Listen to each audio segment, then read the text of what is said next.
কবরে যাবেন, এই কবরে যাওয়ার আগে আপনি কি প্রস্তুতি নিলেন? কবর তো প্রতিদিন আপনাকে ডেকে বলে আনা বাইতুল গুরবা।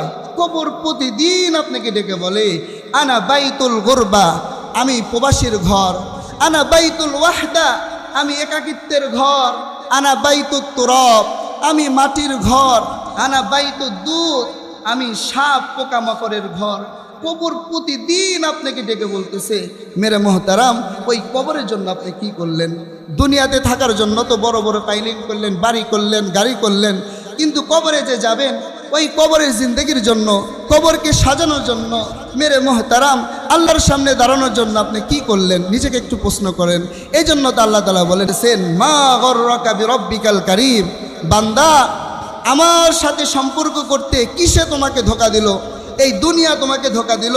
যে দুনিয়াতে তোমাকে পাঠাইছি পরীক্ষা করার জন্য, সামান্য দুনিয়া, এই দুনিয়াতে তোমার পরীক্ষার জিন্দেগি, এখানে পাশ করবা আর তোমার জান্নাতে তুমি যাবা।